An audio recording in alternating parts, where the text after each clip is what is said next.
विशेष धम्म देशना भिक्षु संघ वर्षावास के मंगल अवसर पर ये विशेष धम्म देशना हम दे रहे हैं।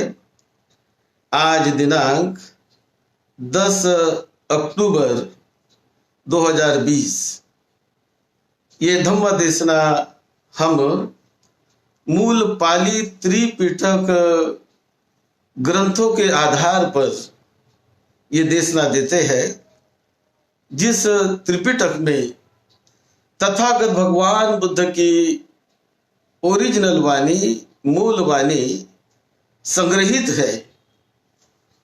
उसी त्रिपिटक के कुछ ग्रंथों के आधार पर ये धम्म देशना है। चिरं तिष्ठन्तु सद्धम्मो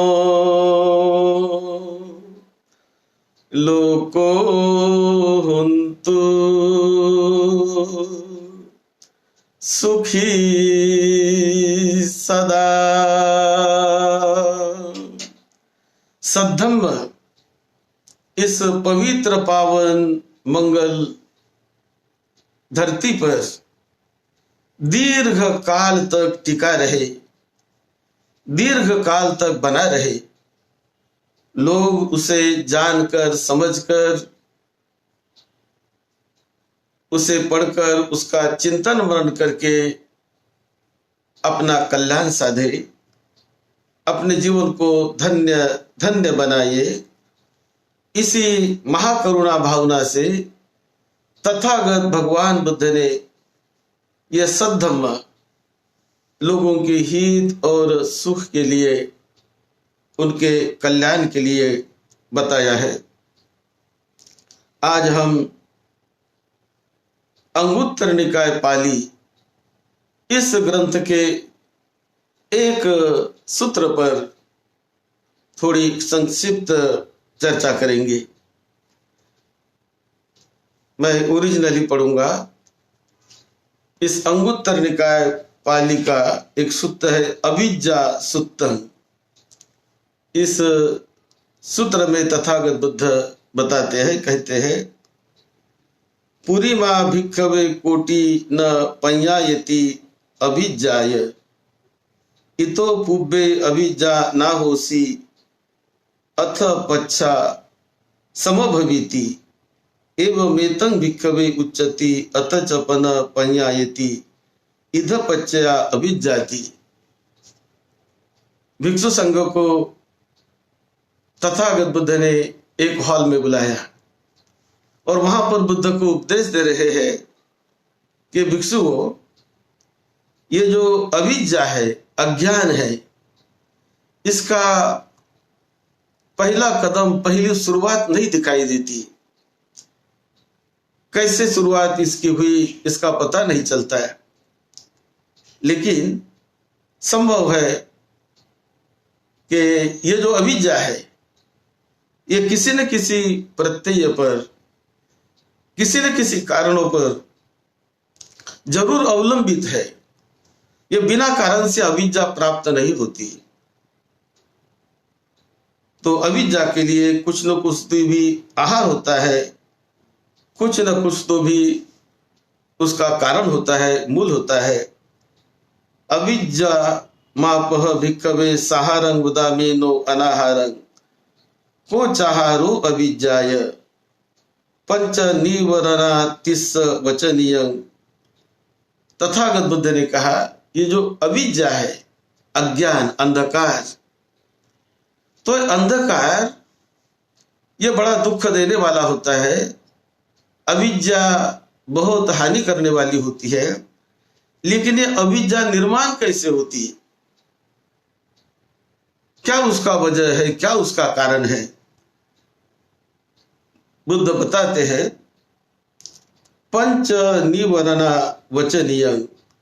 ये जो 5 निवरण है, इन 5 निवरणों को न जानने के कारण उसका साक्षात्कार, बोध सही ढंग से न करने के कारण अविद्या निर्माण हो जाती है, अंधकार निर्माण हो जाता है, भ्रम भ्रांति निर्माण हो जाती है। तो ये जो 5 स्कंध है, रूप स्कंध, वेदना स्कंध, संज्ञा स्कंध, रूप वेदना संज्ञा संखार और विज्ञान स्कंध, तो 5 स्कंधों को न जानने के कारण उनके आधार पर उन्हें ठीक ढंग से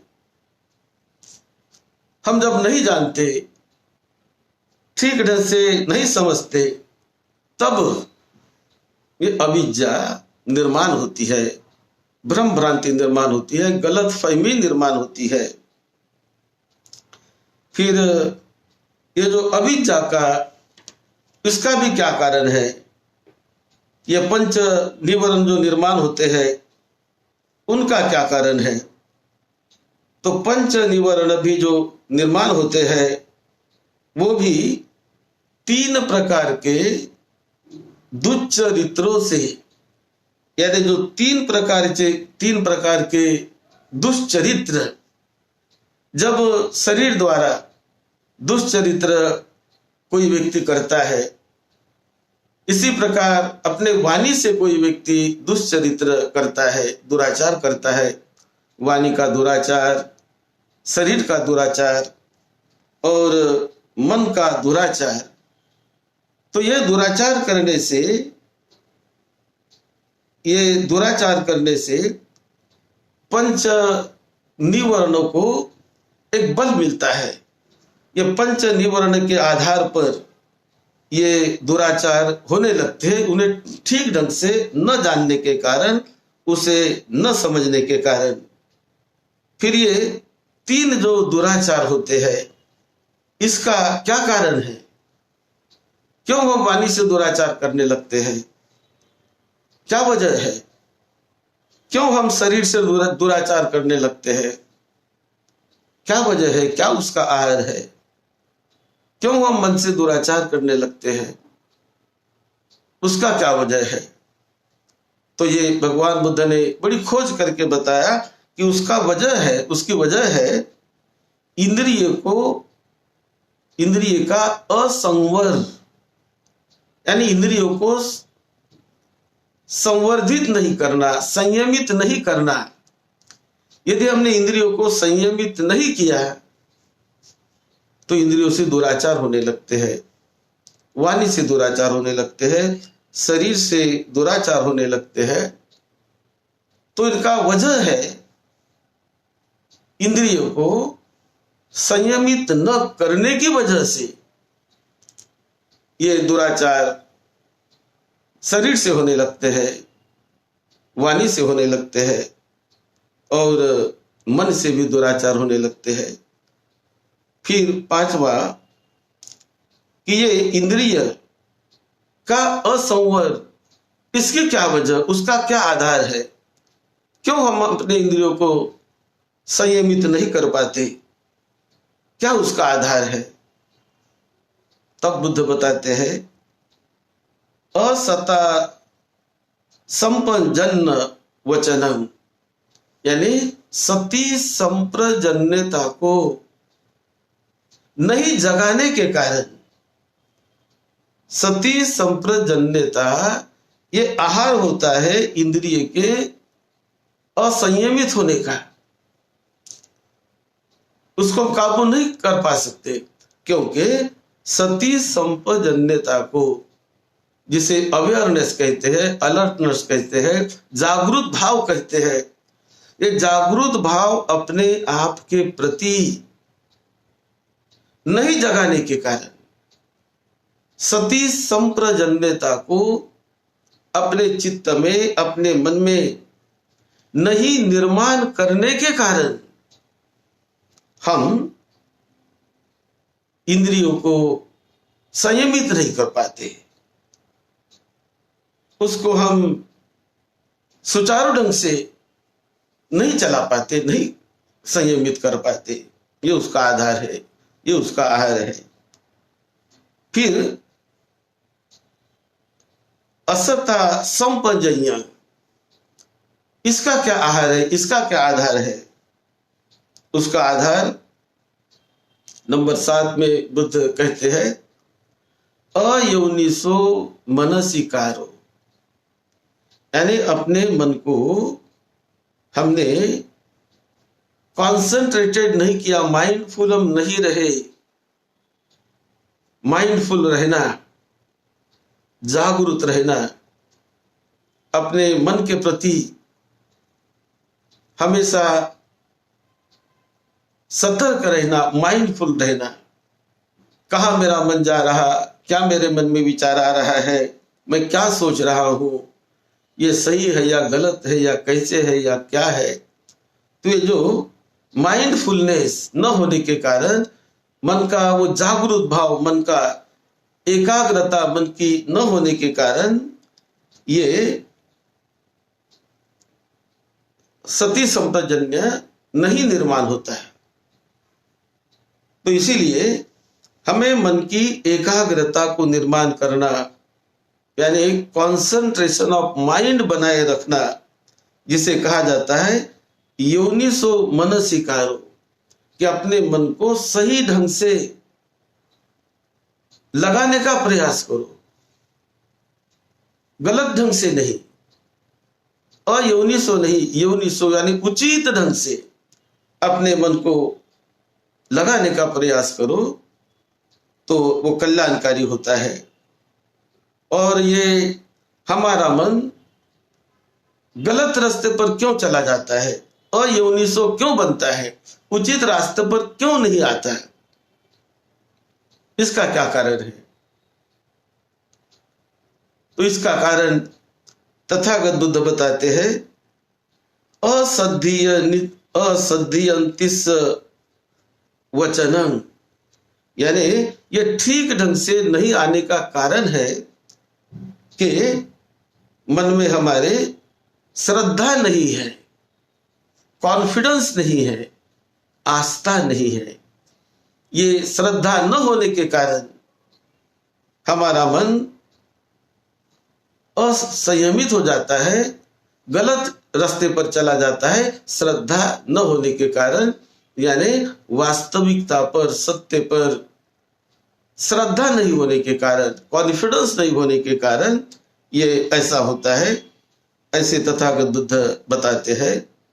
और ये श्रद्धा न होना, श्रद्धा न होना, इसका क्या कारण है? क्यों श्रद्धा नहीं होती, किस वजह से श्रद्धा नहीं निर्माण होती? वो असद्धियं आहारो, उसका क्या आहार है? तो उसका आहार तथागत बुद्ध कहते हैं असद्धम्म सवनं, असद्धम्म सवनं, यानी हमने सद्धम्म का श्रवण नहीं किया, सद्धम्म को ठीक से नहीं जाना, सच्चाई को ठीक से नहीं पहचाना, नहीं जाना। सद्धम्म को नहीं जानने के कारण श्रद्धा मन में निर्माण नहीं होती। तो सद्धम्म को ठीक से जानने पर, सद्धम्म को ठीक से समझने पर श्रद्धा बलवती होती है, श्रद्धा निर्माण होती है, उपजती है और वो बढ़ती है। ये तथागत बुद्ध ने कारण बताया। और उसी प्रकार ये श्रद्धा जो हमने नहीं बढ़ाया, क्यों नहीं बढ़ाया? कि हमने सद्धम्म का श्रवण नहीं किया, सद्धम्म को सुना नहीं। और जब हमने सद्धम्म को सुना ही नहीं, तो सद्धम्म के प्रति श्रद्धा कैसे बढ़ेगी? सुना ही नहीं तो कैसे बढ़ेगी? जब सुनेंगे तो बढ़ेगी, और जब सुना ही नहीं तो सद्धम्म के प्रति श्रद्धा नहीं बढ़ेगी, नहीं बढ़ेगी। और फिर ये सद्धम्म हम क्यों नहीं सुनते? क्या वजह है उसका, क्या आहार है कि सद्धम्म हमें सुनने के लिए नहीं मिलता है? इसका क्या कारण है, क्या वजह है? तथागत बुद्ध बताते हैं उसका वजह है असद्धम्म सवनन महापो आहारो असत्पुरुष संवासो। सद्धम्म इसलिए हमें सुनने के लिए नहीं मिलता कि हम सत्पुरुषों का साथ नहीं करते, हम असत्पुरुषों का साथ करते हैं। संगत जो करते हैं हम असत्पुरुषों की संगत करते हैं, और असत्पुरुषों की संगत करने से हमें सद्धम्म सुनने के लिए नहीं मिलता।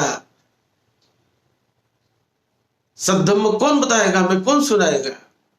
कि जब आप सिलवान लोगों के साथ संगत करो, गुणवान लोगों के साथ संगत करो, सत्पुरुषों के साथ संगत करो, ज्ञानी लोगों के साथ संगत करो, तो सद्धम्म सुन पाओगे। ये संगत यानी मित्रता। हम कौन लोगों में बैठते हैं, किसके साथ हम अपना जीवन बिताते हैं, कैसे लोगों से हमारा सहवास रहता है। यह सहवास यदि असत्पुरुषों के साथ रहा, जो सत्पुरुष नहीं है, जो पृथक जन है, जो सद्धम्म से दूर है, जिनके मन में श्रद्धा का नामो निशान नहीं है, ऐसे लोगों के साथ यदि सहवास करोगे तो सद्धम्म सुन नहीं पाओगे, सद्धम्म नहीं समझेगा। सद्धम्म समझने के लिए सद्धम्म जानने वाले, सद्धम्म के रास्ते पर चलने वाले सिलवान गुणवान लोगों के साथ सहवास करोगे, उसके साथ संगत करोगे, उसके साथ मैत्री करोगे, तो सद्धम्म सुनने के लिए मिलेगा। यदि सद्धम्म सुना ही नहीं हमने कभी, तो कैसे मन विचार करेगा उस पर? हम तो विचार तब करते हैं ना कि जब हम किसी बात को सुनते हैं तब विचार करने लगता है हमारा मन। मेरा मन तब विचार करता है कि जब मैं अपने कानों से किसी बात को सुनता हूं, तब मैं उस पर विचार करता हूं, चिंतन करता हूं, मेरा ब्रेन उस पर चिंतन करने लग जाता है। लेकिन मैंने किसी बात को सुना ही नहीं, मेरे कान पर वो शब्द गए ही नहीं, तो क्या मैं चिंतन कर पाऊंगा? मैं उस पर विचार कर पाऊंगा? नहीं, कभी नहीं। विचार तब करूंगा कि वो मेरे कान पर बातें आए, मैं सुनने लगूं। जब मैं सुनूंगा तब मेरा मन उस पर विचार करना शुरू कर देगा, उस पर चिंतन मनन करना शुरू कर देगा। सुनने के बाद यदि सुना ही नहीं तो उस विषय पर मैं कभी कदापि विचार नहीं कर सकूंगा, विचार नहीं कर सकूंगा उस पर, तो चिंतन मनन तो बहुत दूर की बात हो गई, चिंतन मनन भी नहीं कर पाऊंगा। तो इसीलिए ये सुनना बड़ा जरूरी है, और वो तब सुनते हैं हम सत्पुरुष संवासो, यानी सत्पुरुषों के साथ सहवास करना, सत्पुरुषों के साथ अपना समय बिताना, ये बड़ा जरूरी होता है, बड़ा कल्याणकारी होता है। इसीलिए तथागत बुद्ध इस सूत्र में कहते हैं असद्यंतिस वचनीयं असद्य माप भिकवे सहारंग वदामी नो अनाहारं को चाहारो असद्यस असद्धम्म सवनंतिस, यानी जिन्होंने सद्धम्म कभी नहीं सुना, असद्धम्म सुना है, भ्रम भ्रांति कल्पना वाला, भ्रम भ्रांति वाला, ऐसा कोई किसी ने सुन रखा है। सद्धम्म सुनने का अवसर कभी मिला नहीं है, सद्धम्म क्या होता है उसको कभी जाना नहीं है, उस पर कभी मैंने विचार नहीं किया, उस पर कभी अपने मन को लगाया नहीं, तो ये कभी मुझे सुनने के लिए नहीं मिलेगा।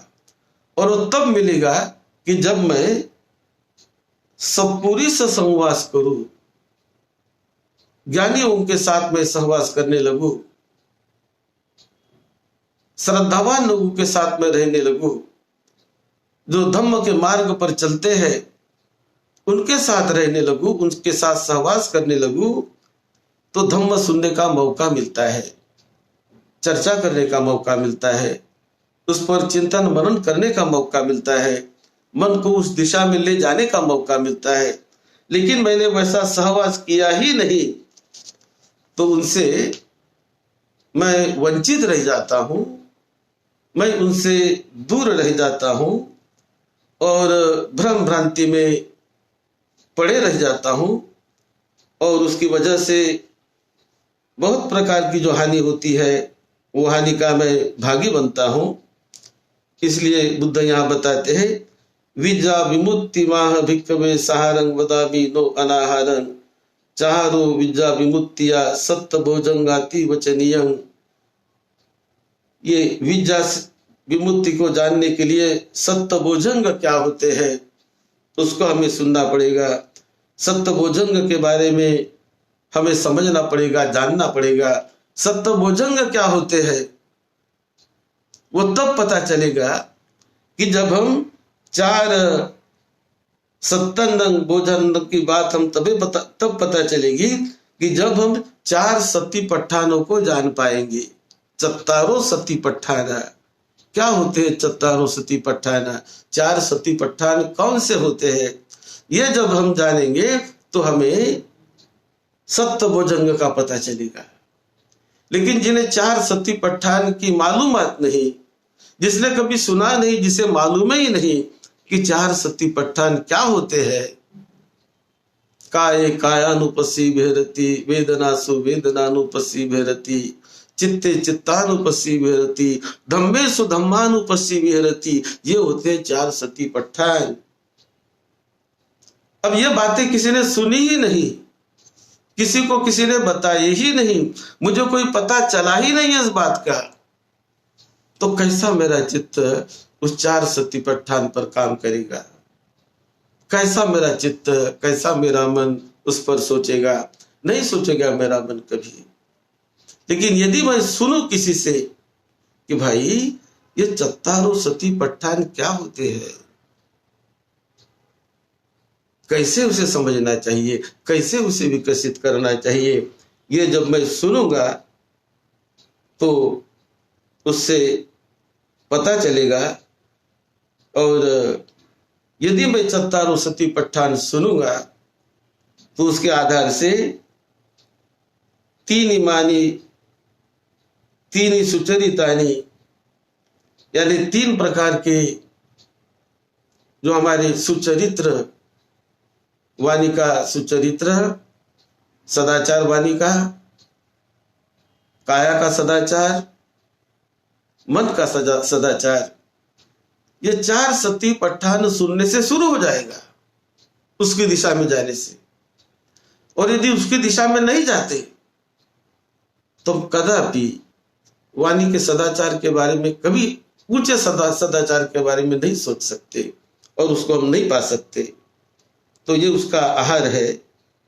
और इसी प्रकार ये जो 3 प्रकार के सुचरित्र जो होते हैं वो हमारे इंद्रिय संवर से शुरू हो जाते हैं। तो इंद्रिय संवर के बारे में हम सुने कि कैसे इंद्रियों का संवर करना चाहिए, तो फिर हमारे ये 3 सदाचार अपने आप अच्छे बनने लग जाते हैं। काया का सदाचार, वाणी का सदाचार, मन का सदाचार, ये इंद्रिय संवरों के बाद अच्छे बनने लग जाते हैं। तो इसके लिए इंद्रिय संवर कैसे करना चाहिए उसको सुनना जरूरी है, उसको जानना जरूरी है। यदि इंद्रिय संवर को किस प्रकार संवर्धित करना है, कैसा संयमित करना है, ये यदि हम नहीं जानते तो आगे हम नहीं जा पाएंगे। और इंद्रिय संवर को कैसे हम संवर्धित करें, कैसे संयमित करें, उसके लिए है सती संपजन्य इसको बढ़ाना, उसको जानना। सती संप्रजन्यता यानी जागृत भाव, चित्त का जागृत भाव। यदि सती संप्रजन्य अवस्था को हमने नहीं जगाया तो इंद्रियों का संवर करना असंभव है, कभी संभव नहीं होगा, कभी नहीं हो पाएगा। तो उसके लिए सती संप्रजन्य का जानना, उसे जगाना ये जरूरी होता है, ये जरूरी होता है। और ये सती संप्रजन्य कब जगेगा, ये कैसे आएगा हमारे मन में?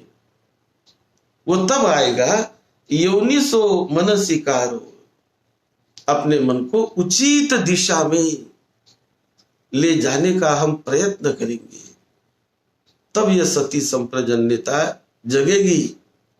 मैं यदि मेरे मन को उचित ढंग से, उचित रास्ते पर नहीं ले जाता तो मेरे मन में सती संप्रजन्यता कभी नहीं जगने वाली, कभी नहीं जगने वाली। मैं उनसे वंचित रह जाऊंगा, चाहे मेरी कितनी भी उम्र हो जाए।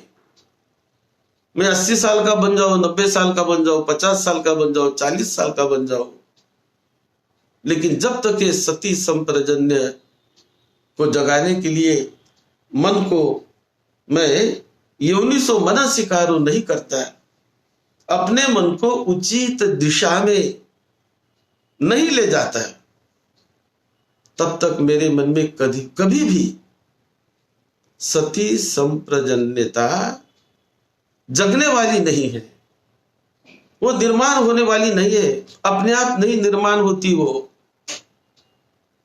उसके लिए उस दिशा में अपने मन को ले जाना पड़ता है, तब वो निर्माण होगी, तब वो निर्माण होगी।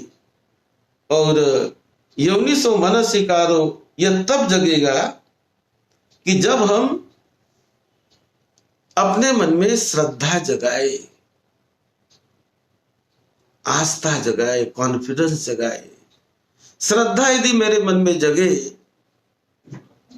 योनिसो मनसिकारो के दिशा में चलने की श्रद्धा जगे, तो मैं चलूंगा। यदि श्रद्धा जगी ही नहीं मेरे मन में, तो मैं उस दिशा में कदापि कभी चल नहीं सकता, कभी चल नहीं सकता। तो मेरे मन में श्रद्धा का जगना, श्रद्धा का निर्माण होना, आस्था का निर्माण होना, ये बहुत जरूरी है, बहुत जरूरी है। तो ये श्रद्धा, और श्रद्धा तब निर्माण होगी, श्रद्धा निर्माण होगी कि हम सद्धम्म को सुनेंगे। तब मैं यदि सद्धम्म को सुनूंगा तो मेरे मन में श्रद्धा निर्माण हो जाएगी। यदि मैं सद्धम्म को नहीं सुनता तो मेरे मन में श्रद्धा कदापि निर्माण नहीं होने वाली। और सद्धम्म कब मैं सुन पाऊंगा? सद्धम्म तब मैं सुन पाऊंगा कि जब मैं सत्पुरुष संग से, वो सत्पुरुष लोगों का मैं जब साथ करने लगूंगा, सत्पुरुष लोगों के साथ उठते बैठते रहूंगा, सत्पुरुष लोगों की बातें मैं सुनते रहूंगा, तब सद्धम्म सुनने का अवसर मुझे मिलेगा। यदि सत्पुरुष नहीं मुझे मिलते हैं, गुरु नहीं मिलते हैं, कोई ज्ञानी व्यक्ति ज्ञान देने वाले नहीं मिलते हैं मुझे, तो मैं वंचित रह जाऊंगा, उससे दूर रह जाऊंगा उससे। इसीलिए ये जो सद्धम्म पुरुषों का सहवास है, धार्मिक पुरुषों का सहवास, ज्ञानी पुरुषों का सहवास, मुक्त पुरुषों का सहवास, सिलवान गुणवान पुरुषों का सहवास, यानी सिलवान गुणवान पुरुषों की मैत्री, उनसे संगत जब मैं करूंगा तो मुझ पे वो गुण धीरे धीरे आने लगेंगे। उस दिशा में मैं काम करने लगूंगा। कोई एक्सपर्ट पेंटर हो, बहुत ऊंचे दर्जे की पेंटिंग करता हो, तो ऊंची पेंटिंग में कब वो माहिर बनेगा कि वो उस पेंटर के साथ, ऐसे अच्छे पेंटर के साथ दोस्ती करे जो बहुत ऊंची पेंटिंग करते हैं, बहुत ऊंची प्रकार का जिनका जो ज्ञान है पेंटिंग के बारे में, यानी चित्रकला के बारे में, अच्छे चित्र निकालने के बारे में जिसे ज्ञान है, जो कैनवस पर अच्छी पेंटिंग कर पाते हैं। तो ऐसे लोग होते हैं। यदि मुझे उसमें शौक है तो मुझे उसके प्रति श्रद्धा बढ़ानी पड़ेगी, आस्था बढ़ानी पड़ेगी। उस पेंटर से मुझे दोस्ती करनी पड़ेगी। वो किस प्रकार से ब्रश का उपयोग करता है, कैसे कलर का कॉम्बिनेशन करता है, कैसी कला है उसकी, उस चित्र में कलर भरने की, ये मुझे जानना पड़ेगा। और कब जानूंगा मैं? जब उनसे दोस्ती करूंगा, जब उनसे मैं मैत्री करूंगा, उनसे जब मैं सहवास करूंगा, तब ये कला मुझ में आ जाएगी। यदि मैं ऐसे ऊंचे पेंटर से, चित्रकला करने वाला व्यक्ति, अच्छे अच्छे चित्र निकालने वाला व्यक्ति, उनसे यदि मैं सहवास नहीं करता, उनसे मैत्री नहीं करता, उनसे मैं दूर रहता हूं, तो मैं कभी भी अच्छे चित्र कैनवस पर नहीं निकाल सकता, नहीं निकाल पाऊंगा। उसके लिए मुझे उनसे संगत करनी पड़ेगी, संगत करनी पड़ती है। ये बात हर जगह पर है। जैसे हमें कोई अच्छा वाद्य सीखना है, कोई हारमोनियम सीखना है, कोई सितार बजाना सीखना है, तो जब उन लोगों से हम संगत करेंगे जो सितार बजाता है, सितार बजाने में एक्सपर्ट है, हारमोनियम बजाने में जो एक्सपर्ट है, जब उनसे संगत करेंगे, उनसे सहवास करेंगे, वो संगीत सुनेंगे, तब रुचि बढ़ेगी, आस्था बढ़ेगी, श्रद्धा बढ़ेगी, और मैं वो संगीत को सीखना शुरू कर दूंगा और फिर मैं भी एक्सपर्ट बन जाऊंगा। लेकिन मैं यदि वो संगीत में जो एक्सपर्ट है उनके साथ मेरी दोस्ती ही नहीं, संगत ही नहीं उनके साथ, कभी बैठता नहीं उनके साथ, कभी सुनता नहीं मैं उस संगीत को, तो कैसे वो संगीत मुझ में आएगी? कैसे मैं उसमें एक्सपर्ट बनूंगा? उसके लिए उनका सहवास करना जरूरी है, संगीत को सुनना जरूरी है। संगीत में जो एक्सपर्ट लोग होते हैं उनके साथ बैठना उठना जरूरी है, उनके साथ चर्चा करना जरूरी है, उन्हें सुनना जरूरी है। जब हम सुनेंगे, जब मैं सुनूंगा, तो मेरी रुचि संगीत में बढ़ेगी और उसकी जो बारीकियां है, जो उसकी गहराइयां है, वो गहराइयां मुझे समझ में आएंगी और मैं भी उसमें एक्सपर्ट बन सकता हूं। इसी प्रकार ये जो सती संप्रजन्य को अचीव करने का, प्राप्त करने का जो रास्ता है, वो तभी सफल होता है कि जब उनके साथ हम दोस्ती करें, सहवास करें, उनके साथ बैठे उठे, उस पर चिंतन करें, तो ये चीज संभव हो जाती है। इसीलिए तथागत बुद्ध कहते हैं, सती संपजयं परिपूरेन्ति, सती संपजयं परिपूरं इंद्रिय संवरं परिपूरेन्ति। यदि सती संप्रजन्य को यदि हमने परिपूर्ण किया तो इंद्रिय संवर ये अपने आप होने लगेगा। और सती संपजन्यं परिपूरं इंद्रिय संवरं परिपूरेन्ति, तब इंद्रियों का संवर होगा। एक बड़ा अच्छा उदाहरण तथागत बुद्ध ने दिया, से यथापि भिक्खवे ऊपरी पब्बते फूल फुसित के देवे वसंते तंग उदकं यथा निन्नं पवत्तमानं पवत्त कंदर पदर शाखा परिपूरेन्ति पब्बत कंदर पदर शाखा परिपूरा कुशोभे परिपूरेन्ति कुशोभा परिपूरेन्ता महाशोभे परिपूरेन्ति महाशोभा परिपूरेन्ता कुन नदियों परिपूरेन्ति कुन नदियों परिपूरा महानदियों परिपूरेन्ति महानदियों परिपूरा महासमुद्रं सागरं परिपूरेन्ति।